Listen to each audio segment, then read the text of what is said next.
Hey everybody, it's Chainsaw Reacts. Just got out of seeing Fantastic Four First Steps, and I'll just be honest right up front, I had a really good time with this film. However, it's too short because I feel like we could have easily spent another 15-20 minutes with these characters. But I will say this, with me saying that, the pacing is pretty good. Like, even though I wish it was a little bit longer, like there are some downtime, but it goes. Like, this thing moves. And there's a lot of great little moments between the Fantastic Four. And there's a lot of focus, of course, on Franklin. And the visuals of this film, like, the trailer's been really good at showing some really cool things in terms of Silver Surfer, the aesthetics of the 60s. But when you really dive into the film and a lot of stuff they're kind of hiding or showing like small glimpses of, you get to see a lot more really just cool visual things. The CGI really stands out. There is a couple of noticeable spots with Franklin that is iffy, but there's other shots that are good. And everything else CGI-wise is great. It's just Franklin a little bit here and there. Now, the casting. There's been a lot of discussion about, okay, especially Pedro Pascal, there's been a lot of discussion, like, people like Pedro, people are like questioning, but was he the right choice for Reed? And I think everyone delivered in terms of their performances and the characters they're playing, at least these versions of characters. Because I think if maybe Pedro was playing a different Reed Richards, maybe it wouldn't be as good. But this interpretation of Reed definitely works.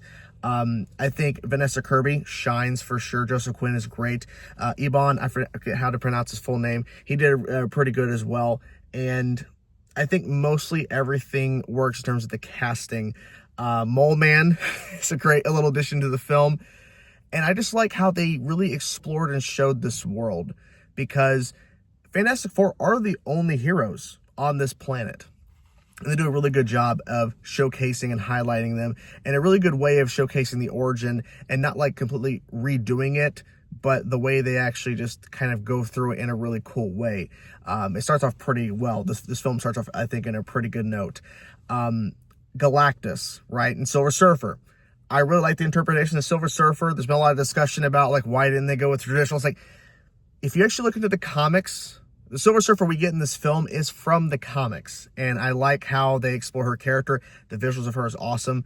Galactus is freaking fantastic. Galactus is one of the best parts of the film, in my personal opinion. I wish he was in it more, but at the same time, I understand why he isn't. I really understand that. I'm also glad that Galactus wasn't really shown in the marketing that much, because yes, you see parts of Galactus, but they could have easily shown a lot more, because when you actually see him, it's great. It really stands out. Every single scene Galactus in is really good, and it's fantastic, pun intended. But I'm glad that for the marketing they didn't show him, because it made you wait for the film, and every scene just delivers. I will say there are some humor in this film. There is some humor for sure, but I was surprised that there wasn't more. Like, there's some great comedic moments for sure with Johnny, and some other bits as well. Like, there's some great lines from all of them in terms of adding some humor and some levity. But this film is very dramatic. It's dark at times, and it needed to be. Like, the story they're telling, it makes 100% sense why you are not really making a lot of jokes here and there. Only when it makes sense. I think tonally that really works, because you could easily find spots where you could add more comedic moments, but it may take away from the overall tone and narrative they're trying to tell, because this is a pretty serious story, and it doesn't let up in terms of that. Like, there's some pretty intense moments that I think were not surprising, because the tone is set early on in this film in terms of, what this film really is trying to do. Yes, it's the Fantastic Four, and they're these heroes,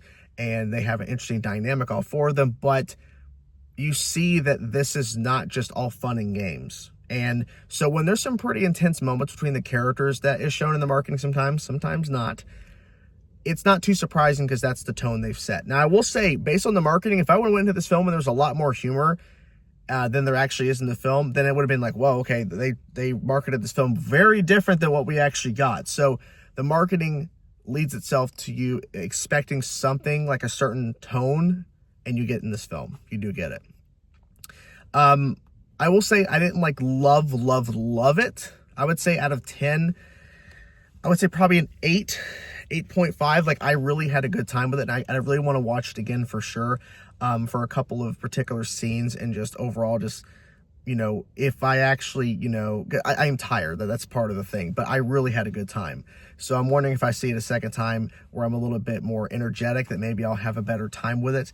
But I will say, coming out of the film, like, this is easily the best Fantastic Four film they've ever made. Obviously, I mean, that's like, there's low bars for the other ones, but they delivered on this, and I can't wait to see where they go next. Of course, in Avengers Doomsday. So that's my overall thoughts. Hope you guys enjoyed the video. And I'm curious to know, are you guys excited for Fantastic Four? Let me know your thoughts in the comments below. Hope you guys enjoyed the video. Talk to you guys soon. Peace out.